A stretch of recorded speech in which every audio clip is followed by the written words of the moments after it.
ஸ்ரீமதே ராமானுஜாய நமஹா. இப்போது திருமந்திரத்தில் உள்ள நமஹா என்ற பதத்தினுடைய அர்த்தத்தை சுருக்கமாக பார்க்க போகிறோம். இந்த நமசு அப்படின்ற பதத்தினால 3 விரோதிகள் கழிக்கப்படுகின்றன அப்படின்னு புலிலோகாச்சாரியர் சாதிக்கிறார். என்ன அந்த 3 விரோதிகள், எப்படி கழிக்கப்படுகின்றன என்பதை பற்றி பார்க்க போகிறோம். விரோதிதான் 3, அதாவது ஸ்வரூப விரோதியும் உபாய விரோதியும் பிராபிய விரோதியும் அப்படின்னு சுவாமி பிள்ளைலோகாச்சாரியார் சாதிக்கிறார். பிரதம பதத்துல, அதாவது அகாரத்துல பிரணவத்துல சொல்லப்பட்ட ஸ்வரூப விரோதி, மத்தியம பதமான நமஸ்ல சொல்லப்பட்ட உபாய விரோதி. பிரணவத்தில் சொல்லப்பட்ட சொரூப விரோதின்னு சொன்னா பிரணவத்தில் சொரூப விரோதி சொல்லப்பட்டிருக்கு அப்படின்னு ஆயிடும். அப்படி இல்லை, பிரணவத்தில் சொல்லப்பட்ட சொரூபத்துக்கு ஒரு விரோதி வர அத நமசு ஆனது கழிச்சு கொடுக்கிறது. மத்தியம பதத்துல ஏற்படுற அந்த உபாய விரோதி, உத்தர பதமாகிய நாராயண பதத்துல ஏற்படுற பிராபிய விரோதி. இது 3 தான் விரோதியா சொல்லப்பட்டிருக்கு.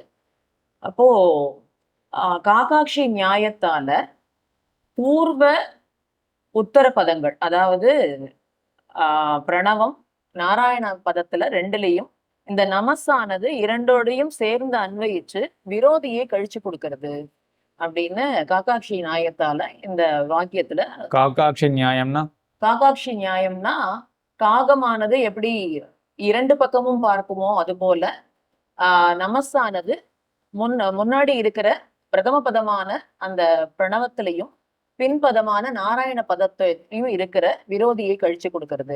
அதோட சேர்ந்து சேர்ந்து சேர்ந்து கழிச்சு கொடுக்கிறது. ஓம் நமக நாராயணாய நமக அப்படின்னு சொல்லப்படுறது. மத்தியம பதத்துல உபாய விரோதியை கழிச்சு கொடுக்கிறது நமஸானது அப்படின்னு. நமப்பதம் அப்படின்னா மக அப்படின்னா எனக்கு உரியவன் அப்படிங்கிற அர்த்தம். சேரும் பொழுது அதை நிஷேதிச்சு நமக எனக்கு உரியே நல்லேன், எம்பெருமானுக்கே உரியவன் அப்படிங்கிறது நமப்பதம் காமிச்சு கொடுக்கறது நமக்கு. இப்ப இந்த விரோதிகள் எப்படி கழியறது அப்படிங்கிறத அடுத்த வாக்கியத்துல மாமுனிகள் பிள்ளைலோகாச்சாரியர் அருளி செய்தது மாமுனிகள் வியாக்கியானத்தை கொண்டு பார்க்கலாம். அப்ப ஸ்வரூப விரோதி கழிகையாவது யானே நீ என் உடைமையும் என்றிருக்கை. உபாய விரோதி கழிகையாவது களைவாய் துன்பம் களையாதொழிவாய் களைகன் மற்றிலேன் என்றிருக்கை. பிராபிய விரோதி கழிகையாவது மற்றையினங் காமங்கள் மாற்று என்றிருக்கை அப்படின்னு வாக்கியம். அதுக்கு அர்த்தமானது முதல்ல ஸ்வரூப விரோதி. ஸ்வரூப விரோதினா பிரதம பதத்துல சொல்லப்பட்ட ஸ்வரூப விரோதி. ஸ்வரூப விரோதி அப்படின்னா நமக்கு இருக்கிற அகங்கார மமகாரங்கள் கழிஞ்சு எம்பெருமானுக்கே சேஷப்பட்டவன் அப்படிங்கிறது சித்திக்கணும்.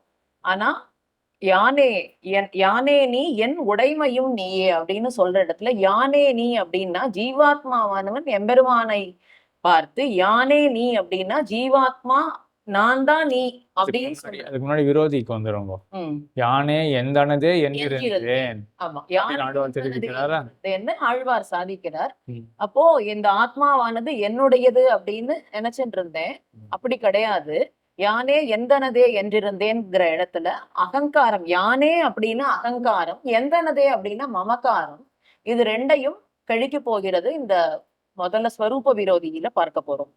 எப்படி யானே அப்படின்றதும் எப்படி எந்தனதே என்றது அகங்கார மமக்காரங்களை தெரிவிக்கிறது. யானேன்றது அகங்காரம், எப்படி யானே அப்படின்றதுனால எப்படி அகங்காரம் தெரிவிக்கப்பட்டது? ஸ்வஸ்வாதந்திரியத்தினால இந்த ஆத்மாவானது என்னுடையது, நானே இத பார்த்துப்பேன் அப்படிங்கிற ஒரு எண்ணம் வருது இல்லையா? ஆக யானே அப்படின்னு சொன்னாலே நான் சுதந்திரனாச்சு. அந்த ஸ்வஸ்வாதந்திரியம் தான் அகங்காரமே. யானேன்னு சொன்னாலே ஸ்வஸ்வாதந்திரியம் அகங்காரம் தெரிகிறது. அந்த அகங்காரம் இருக்கிறதுனாலதான் அடுத்ததே வருது அப்படின்னே வருது அப்படின்ற எண்ணம் மமதா. அந்த எண்ணம் வரதுக்கு காரணமே என்ன? அகங்காரம் இருக்கிறபடினாலதான் மமக்காரமே வருது. அப்படி இருக்கிற ஸ்வஸ்வாதந்திரிய கழிச்சு கொடுக்கறது தான் இந்த ஸ்வரூப விரோதி கழிகை அப்படிங்கிற முதல் பதம், அதாவது பிரணவத்துல சொல்லப்படுது. அப்போ ஓம் நமஹா அப்படின்னு சேர்த்தோமே என்றால் நம்ம என்ன பண்ணுவோம்? யானே எந்தானதே அப்படின்னு அனாதி காலமா இருந்தோம். ஓம் நமகான்னு சேர்த்து பார்த்த பிறகு நமசானது கழியறது, சொரூப விரோதி கழியறது இல்லையா? அப்ப நம்ம எப்படி ஆயிடுவோம்? அனன்யார்க சேஷத்துவம் வந்துரும். ஆயிடும் இல்லையா? அந்த அனன்யார சேஷத்துவத்தை வெளிப்படுத்தக்கூடியதுதான் என்னது? யானே நீ என் உடமையும் நீயே உடைமையும் நீயே. அப்படின்னு அந்த அனன்யாரகத்துவத்தை வெளிப்படுத்தக்கூடியதாக தான் இது இருக்கு. யானே நீ என் உடைமையும் நீயே. யானே நீனா எம்பெருமா நம்ம எம்பெருமானும் நம்மளும் ஒண்ணுங்கிறது கிடையாது. அது வேற இங்க ஒரு முக்கியமான விஷயம். இப்ப யானே நீ அப்படின்னு திருவாய்மொழியில இது 2ஆம் பத்துல ஆழ்வார் சாதிக்கிறார்.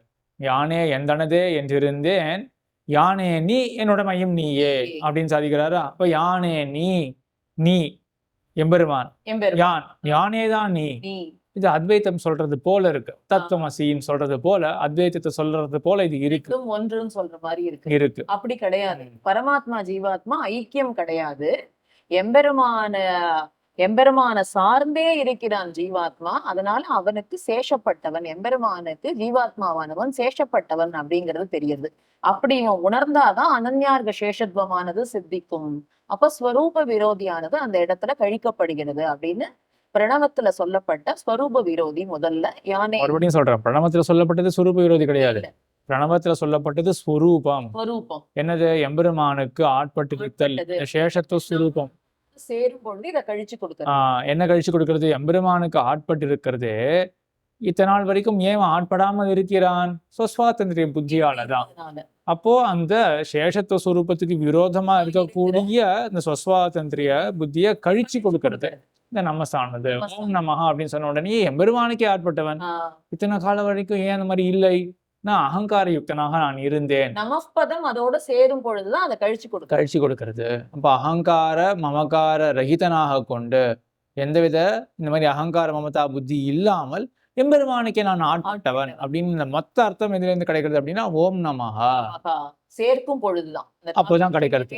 சேர்க்கும் பொழுதுதான் கிடைக்கிறது. நமசானது அதோட சேரும் பொழுதுதான் இந்த ஸ்வரூப விரோதியானது கழிக்கப்படுகிறது அப்படின்னு அனன்யார்க சேஷத்துவம் சித்திக்கிறது. இப்படி கூட நம்ம பார்க்கலாம். ஓம் நமகான் 2 பதங்களை சேர்த்து பார்த்தோமே என்றால் அதுக்கு அர்த்தம் என்ன அப்படின்னா, யானே எந்தனதே என்றிருந்தேன் யானே நீ என்னோட மையம் நீயே.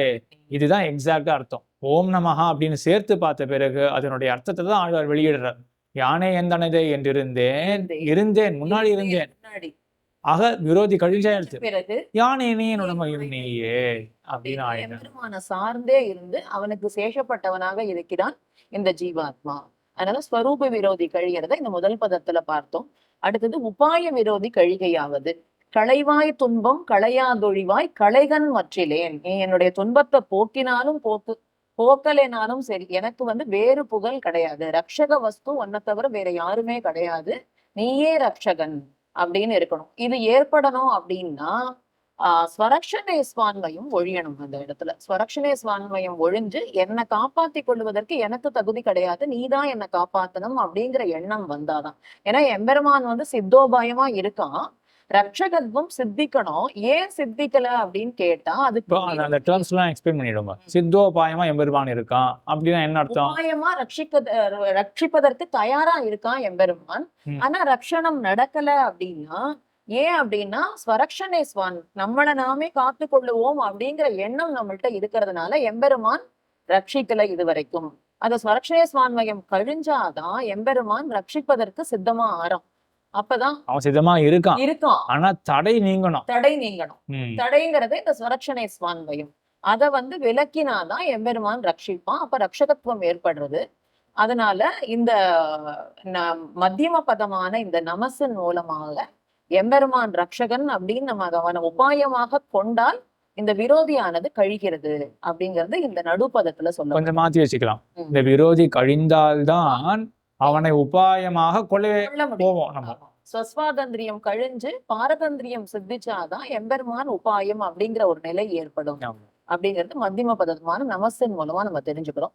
அடுத்தது பிராபிய விரோதி கழிகையாவது மற்ற காமங்கள் மாற்று அப்படின்னா அதாவது ஸ்வபோக்திருத்துவ புக்தி. எம்பெருமானுக்கு பண்ற கைங்கரியங்கள்ல ஏற்படுற ஆனந்தம் எனக்கு அப்படிங்கிற ஒரு நினைவு, அது ஸ்ரீவைகுண்டத்துக்கு போனாலும் ஏற்படும் அப்படிங்கிறது தேவரி விசாரிச்சிருக்கேன். அதாவது அங்க போனாலும் எம்பெருமானுக்குரிய ஆனந்தம், எம்பெருமானுக்கு கிடைக்கிற ஆனந்தத்தின் மூலமாதான் நமக்கு சந்தோஷம் ஏற்படணுமே தவிர அந்த கைங்கரியத்தினால நேர நமக்கு ஆனந்தம் ஏற்படக்கூடாது. அப்ப அந்த மாதிரி இருந்தாதான் கைங்கரியம் சித்திக்கும் அப்படின்னு பிராபிய விரோதி கழிகையாவது அப்படிங்கிற மற்ற நம் காமங்கள், அதாவது எனக்குன்னு ஏற்படுற ஆனந்தமானது இருக்கக்கூடாது இந்த விஷயத்துல, உனக்குதான்ப்பா ஆனந்தம் ஏற்படணும்னு எம்பெருமானுடைய ஆனந்தம் முக்கியம், அப்பதான் கைங்கரியம் சித்திக்கும் அப்படிங்கிறது பிராபிய விரோதியின் மூலமா சொல்லப்படுறது. அதுதான் கைங்கரியமாகவே இருக்கும். இருக்கும்.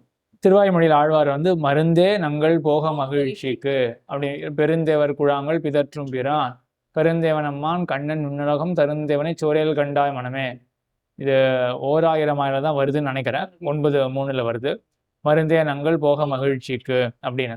ஆக ஸ்ரீவைகுண்டத்துக்கு போன பிறகு, ஏன் ஸ்ரீவைகுண்டம் போறது இருக்கட்டும், இங்க இருக்கும்பொழுது கண்டிப்பா என்ன ஒரு எண்ணம் வர வாய்ப்பு இருக்கு, இப்பேற்பட்ட எம்பெருமானுக்கு நான் அடிமை செய்யறேன் அப்படின்ற எண்ணத்தோட நமக்கே தோணலாம் இல்லையா? எங்கெங்கேயோ சுத்தி இருந்தேன், இப்போ பீஸ்ஃபுல்லா இருக்கேன், கோயில் கைங்கரியம் பார்த்துட்டு இருக்கேன், பீஸ்ஃபுல்லா இருக்கேன்னா அப்படின்ற ஒரு எண்ணம். இது என்ன காட்டுறது? ஒரு ஆனந்தத்தை தானே காட்டுறது.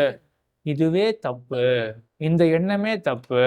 அப்போ கைங்கரியம் பண்றது எதற்காக அப்படின்னா வெறும் எம்பெருமானுடைய முகமலர்ச்சிக்காக, இதற்காக மட்டும்தான் என்று இருக்கக்கூடிய அந்த பிராபிய விரோதி. இப்ப என்ன ஆயிடுறது?